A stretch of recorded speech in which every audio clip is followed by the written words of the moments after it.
Hi everybody, welcome back to the channel. Happy Pride. I know it's been a minute. If you guys got to watch me and Joey's wedding, I hope you enjoyed it.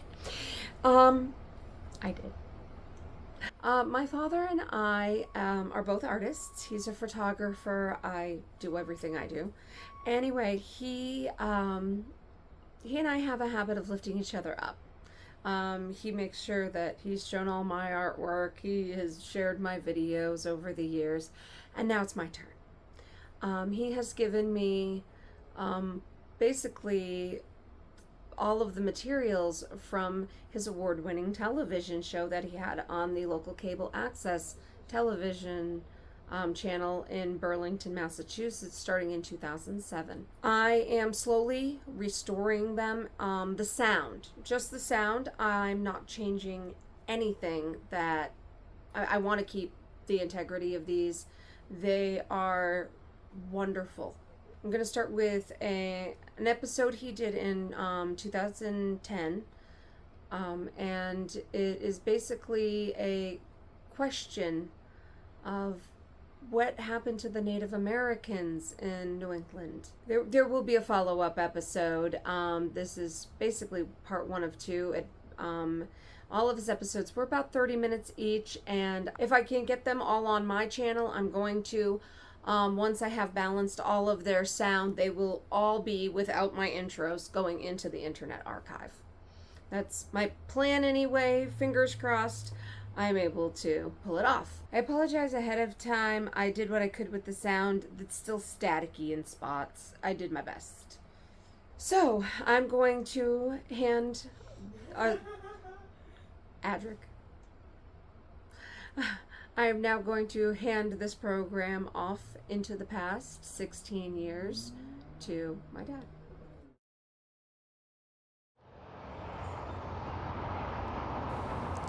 Burlington wasn't always a place where tens of thousands of people lived, worked, and shopped.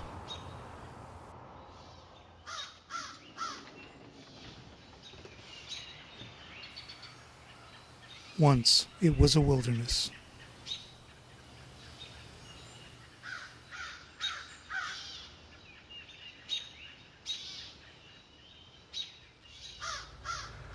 They lived right around here. The people of Shawshannock, of the Nipmuc Confederation of the Algonquin Nation. They lived right about here. They lived here for thousands of years. And then, in the space of just 100 years, they were gone. Where did they go? Let's explore that question.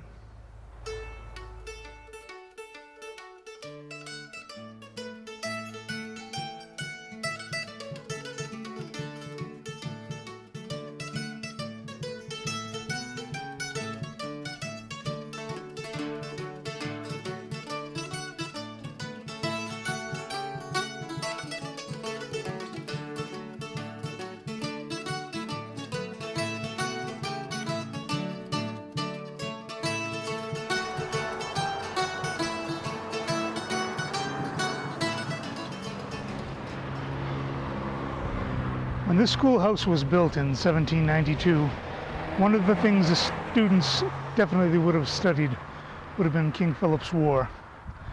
Now, it's all but forgotten, just a footnote of history. That shouldn't be. What happened to the Indians of New England should not be forgotten. Let's go back to school and learn something.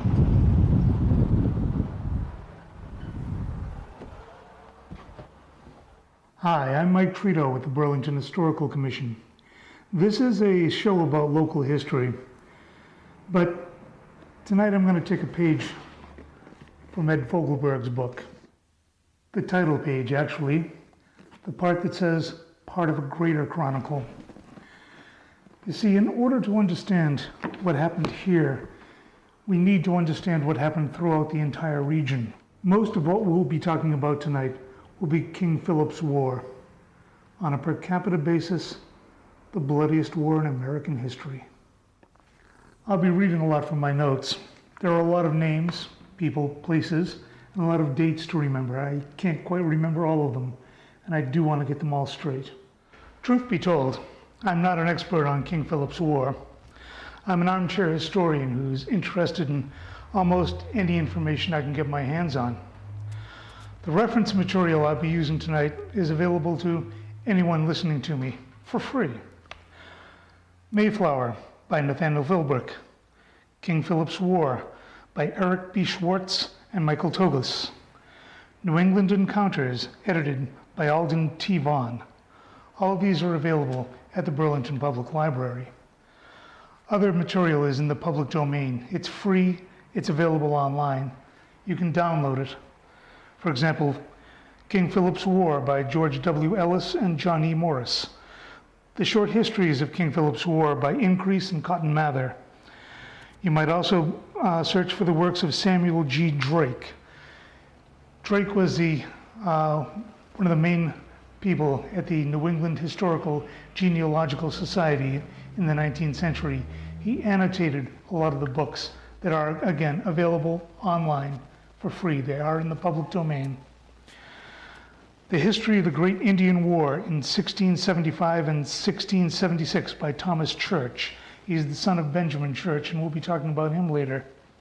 The Narrative of the Captivity and Removes of Mrs. Mary Rowlandson. That's one you'd really be interested in.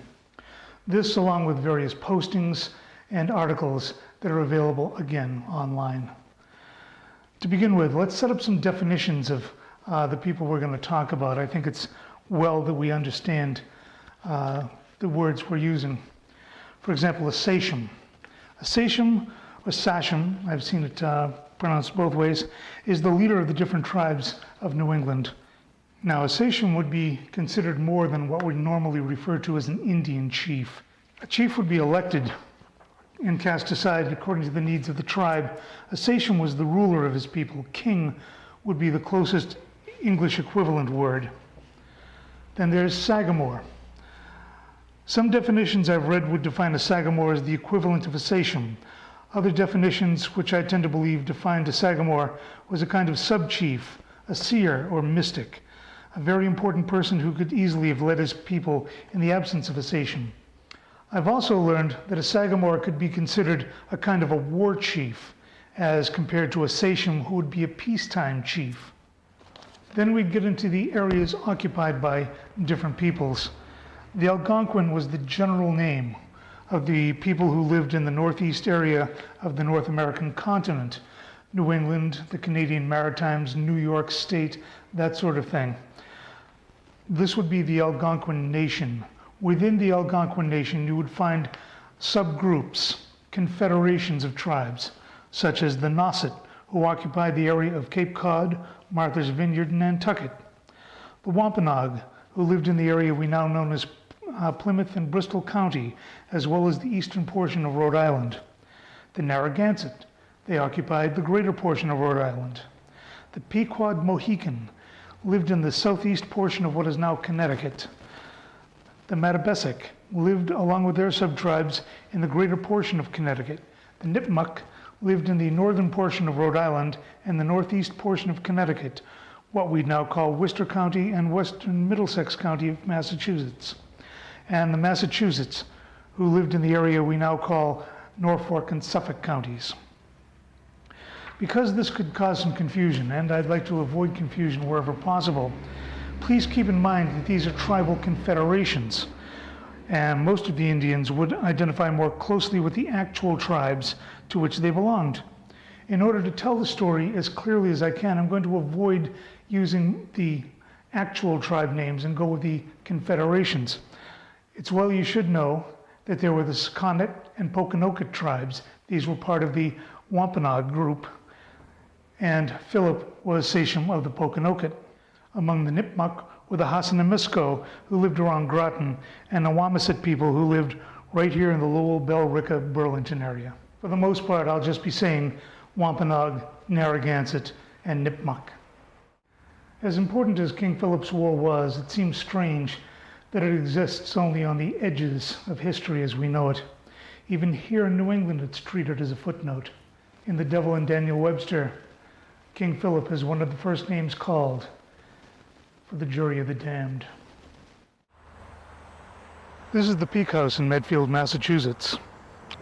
It's an oddity because of the slope of the roof.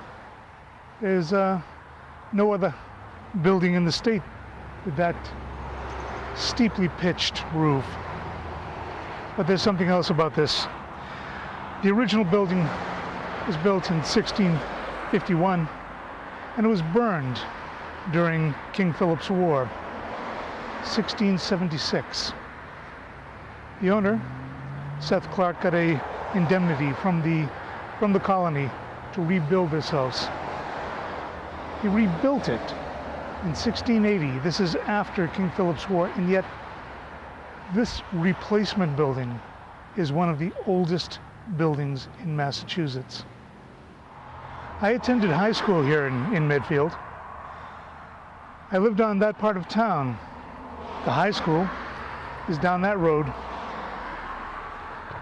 I walked through the woods to school. I walked very close to this building twice a day for 3 years. Never really thought of the significance of it.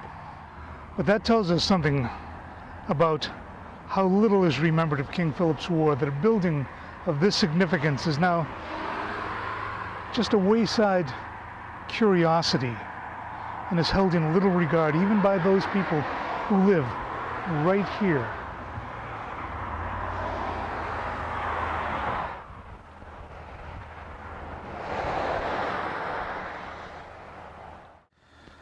The story begins over 400 years ago, in 1605, when Samuel de Champlain was exploring the coast of New England. He was searching for a place France could colonize. He was having a very difficult time. The problem was that a colony needed to be established in a relatively uninhabited place, and he could not find any place uninhabited. In the book Mayflower, Nathaniel Philbrick tells us that Champlain was able to smell the smoke of campfires and cooking fires up to 200 miles out to sea. The region was, in fact, very heavily populated. Champlain found the natives to be relatively friendly. He engaged in barter up and down the New England coast. He made charts of all the likely seaports. Here's one he called Port St. Louis. The Indians referred to the area as Patuxet.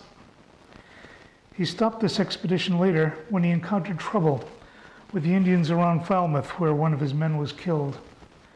Champlain would continue his explorations, which would result in French colonies being established along what is now the St. Lawrence River. But his explorations of New England found no place to land which was not already occupied. In 1620, a group of religious refugees we called the Pilgrims landed at that same place Champlain had called Port St. Louis. They found it utterly deserted. Something had happened in the ensuing 15 years that changed the region completely. On these two maps from 1624, one is a variation of a map begun by Captain John Smith in 1616, the other a follow-up of Champlain's exploration. You can see this prominent landmass being called Cape James or Cape Blanc. However, this region was well known to European fishermen. They called it Cape Cod, and that's the name that stuck. It's the John Smith expedition that enters our story now. One of his commanders, Thomas Hunt, decided to trade in slaves and took many Indians captive. The reaction to this act is easy to guess. The Indians, who previously had treated the Europeans with courtesy, if not downright hospitality, were now openly hostile. The following year, a French ship foundered on the north coast of Cape Cod. The Nauset Indians showed little mercy. As Governor Bradford would later recount, they, quote, loved watching and dogging them until they got advantage and killed them, all but 3 or 4, unquote. These survivors were hauled up and down the coast and exhibited for ridicule. One of them learned enough of the Indian language to curse his captors and tell them they were displeasing God and his wrath would be upon them. His words were prophetic because one of the survivors carried a disease against which the Indians had no immunity. No one is sure what this disease was, whether pox or plague, but whatever it was, it swept through the community. As the plague grew in intensity, seemingly healthy adults would flee when others became ill, inadvertently spreading the disease throughout the region. Throughout eastern New England, people died faster than the living could bury them. It was an almost unbelievable nightmare. The death rate among the affected people was between 90 and 95%. Oddly enough, the only thing that stopped its spread was intertribal warfare. But individuals were not allowed to leave their tribal areas and enter others. They were stopped by deadly force if necessary. This was not necessarily in response to the disease. This is just the way it was. Intertribal warfare will show up again and again throughout this tale. It was into this world the Pilgrims sailed. The Pilgrims were not explorers like Champlain, nor soldiers like the Spanish conquistadores. They were ill-suited to establishing a colony. They were in fact sent to join another colony further south. Why they landed here has been the subject of great debate. But the fact they landed here, in New England, in December, with little or no food, shows just how ill-prepared they were for what lay ahead. Massasoit, a Sachem in the Wampanoag, wondered what to do about them. The plague had been bad enough, but earlier in the summer of 1620, an English ship had come near, invited on board about 20 Indians, who were then shot down for no reason. His first instinct was to just wipe them out, and this he could have easily done. But these English were not like those he'd seen before. They made no attempt to barter. They stayed very close to their landing spot. For the moment, Massasoit was content just to watch. For their part, the Pilgrims were content to stay in their quickly erected shelters. As anyone could have predicted, the situation soon became desperate. Starvation and disease took a tremendous toll. Half the Pilgrims died that first winter. The remarkable thing was, they did not all die. They buried their dead by night so as not to give away their declining state of affairs. When the two groups finally did begin to communicate, their interpreter, at first Samoset, then a man named Squanto, he was one of the Indians taken captive by Captain Hunt many years earlier. The Pope had forbidden his sale as a slave, and he had instead wandered through Europe. He'd found work on an English sailing vessel. And it was on this vessel that he'd returned home, only to find everyone he'd ever known was dead.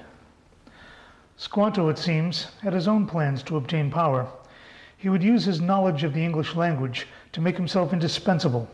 He was in a unique position because only he knew what was being said by both groups and could choose how to translate what was being said to his own advantage. Once when the Pilgrims sought to impress the Indians with their power, they showed off their muskets and barrel of gunpowder. Squanto translated what the Pilgrims had said as muskets and barrels of plague. This was a true standoff. The Indians and Pilgrims were wary of each other's power. They were wary, if not downright terrified of each other. There was only one thing left to do: join forces and become allies. This alliance was cemented as the Pilgrims backed Massasoit and his tribe in their conflicts with neighboring tribes. Intertribal warfare once again.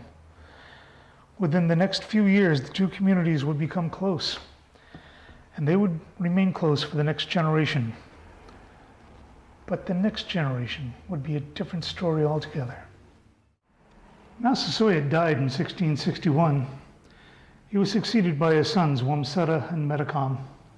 As Wamsutta, the oldest, took the title of Sachem, he journeyed to Plymouth to reaffirm their alliance. He also asked the English to give him and his brother English names.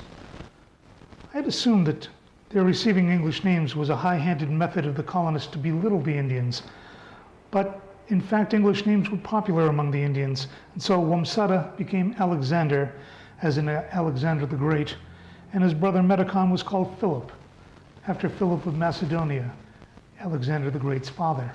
Alexander had been taught well the ways of the English, and he tried to maintain the alliance forged by his father and the Pilgrims. But such was not to be. The old generation was gone, and the new generation had the short memories of youth. The Europeans were no longer a few score, sick and starving, huddled on the side of the ocean. They were now here by the thousands. As for the Indians, the dark dying time of the plague was a distant memory, perhaps thought of as the nightmares of the old men and women, and were not to be fully believed by the younger generation. They were still wary of each other, but no longer terrified. They were about to relearn that part of history that teaches that two civilizations can exist side by side, but not one on top of the other. When one is on top of the other, there is friction. Sooner or later, one will vie for supremacy of the other. And when that happens, only one will survive. It was in 1662 that relations really began to fall apart. In that year, the colonists heard a rumor of a plot against them. Alexander was summoned to Duxbury to answer questions about this plot. This enraged the Wampanoags. Who are they to summon our sachem as if he were an errant child, they demanded. Josiah Winslow's treatment of the Indians was especially demeaning. As bad as this insult was, it only got worse. Alexander became ill during this time, and he died shortly after. His brother Philip became sachem and became known as King Philip.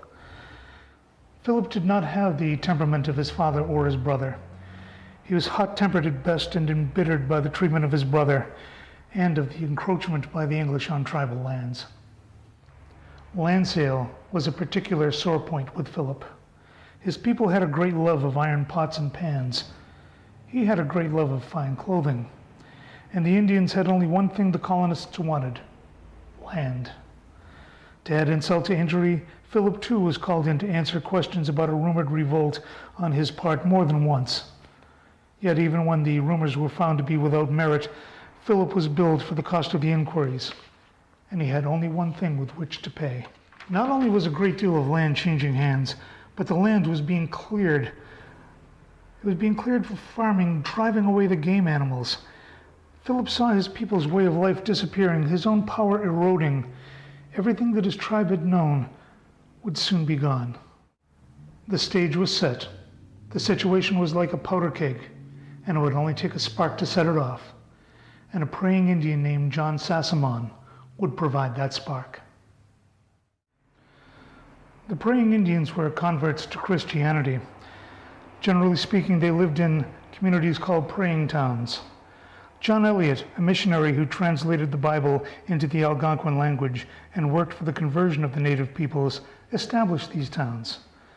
These towns were established to segregate the praying Indians from both the English and the native Indian tribes. The praying Indians were neither fish nor fowl, distrusted by both the English for being too Indian and by the Indians as being too English. John Sassamon was one of John Eliot's converts, a Harvard student, and so well versed in English, he was often an intermediary between the English and the Indians. He had the misfortune of being there when Alexander was summoned. In this way, he became greatly disliked, and hated would not be too strong a word, hated by Philip, even though he was Philip's sister's brother-in-law. Philip began planning for war. As his plans grew, rumors began to fly. In 1675, John Sassamon reported to the Plymouth colony officials about Philip's plans for attacks on English settlements. Before any action could be taken, John Sassamon was murdered. 3 Wampanoags were arrested and put on trial for this crime.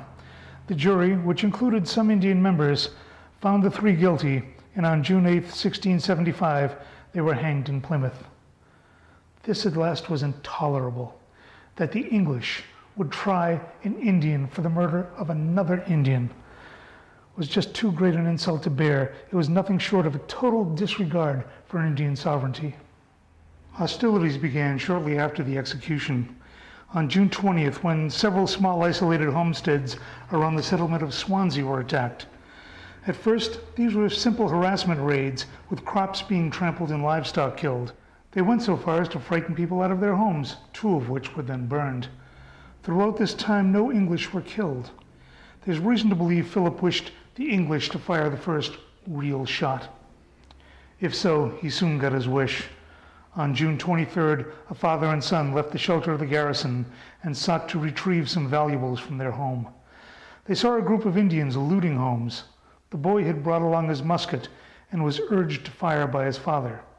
He did. One of the Indians fell to the ground but quickly got up and ran away. Later that day, an Indian approached the garrison and asked why the boy had shot at his man.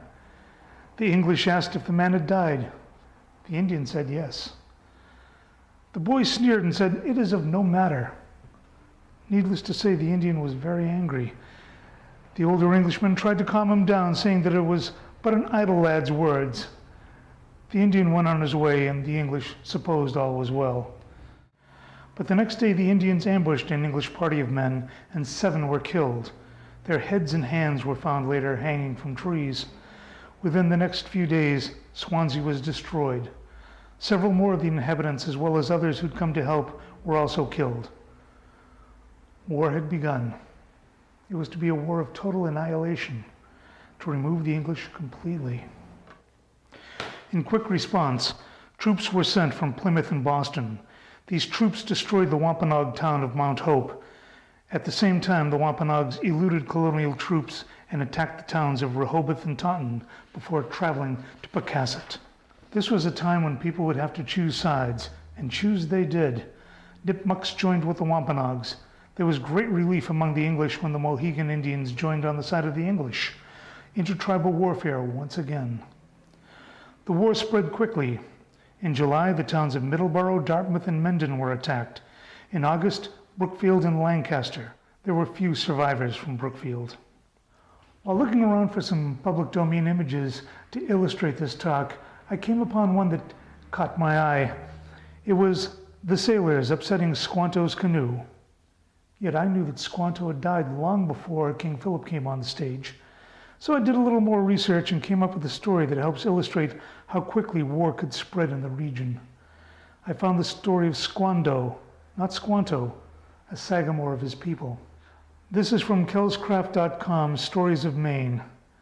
There were then nearly 7,000 English settlers in Maine and between 2 and 3 times as many Indians. It was easy to see how great were the peril and distress of the pioneers when the long smoldering hatred and revenge at last broke out. Squando, sagamore of the Sakonetsk, was a seer and a magician in the eyes of the Indians.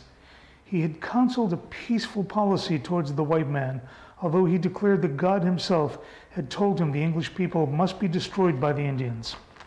He had a prudent mind, and if it had not been a great wrong which he suffered, just as the news came of the Plymouth hostilities, he might have cast his influence for peace instead of war.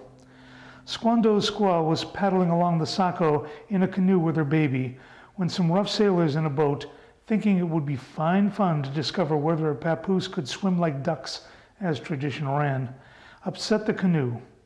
The child sank. The squaw dived and brought it up alive, but it died within a few days, doubtless of the shock. Then Squando, who had unlimited power over his own people and great influence over many others, used it to arouse the Indians to the fiercest warfare. At this time, Philip and his people were moving into central Massachusetts. In early September, Deerfield, Hadley, and Northfield were attacked. On September 18th, 79 people were being evacuated from the town of Deerfield. As they approached a stream called Muddy Brook, several soldiers became careless and laid aside their firearms in order to pick some grapes. At that moment, an ambush was sprung as hundreds of Indians attacked from their concealment. 57 of the English were killed, and from then on the stream was known as Bloody Brook. The Indians were astonished at this easy victory, but the fighting was not over. It should be noted that the fighting in this war was quite savage, and atrocities were common. This was true on both sides. And on the English side, it was especially true of Captain Samuel Moseley. I'll spare you the details. Suffice it to say that the only reason I can think of he didn't originate the saying, "the only good Indian is a dead Indian," is that he didn't think of it. It does, however, seem to have been his philosophy of war. There is no Englishman the Indians hated more than Captain Samuel Moseley, and he happened to be nearby as the Battle of Bloody Brook ensued. He and his men heard the gunfire and rushed to join the fighting. Although vastly outnumbered, Moseley and his men fought with great discipline, remaining together rather than fighting in the scattered manner of the Indians. For 6 hours, they held up the vastly superior force. Moseley at last almost collapsing from exhaustion. If it were not for the timely arrival of Major Roger Trent with a group of Mohegan Indians, Moseley and the survivors from Deerfield would surely have been wiped out. An ironic twist of history that this man who hated Indians so much would be saved by a group of Mohegan warriors. Even so, 64 English were buried in a mass grave the next day. In October, Springfield, Massachusetts was attacked. The town was almost utterly destroyed. Only 13 of the more than 75 houses and barns were left standing.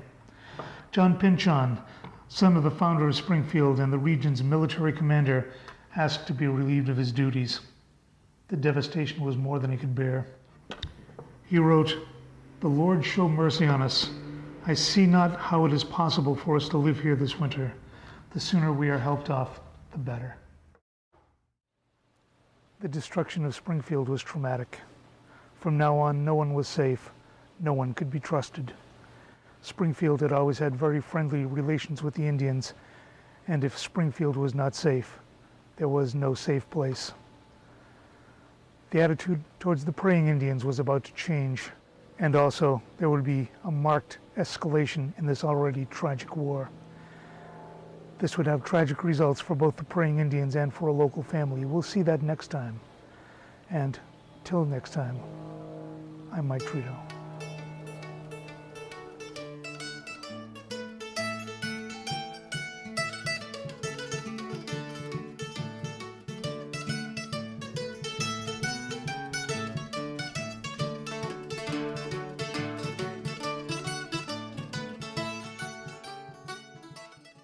Thank you for watching. If you liked what you saw and would like to see more content like this, please subscribe, hit the notification bell so you know when I've uploaded again, and from all of us at the channel, take care and be safe.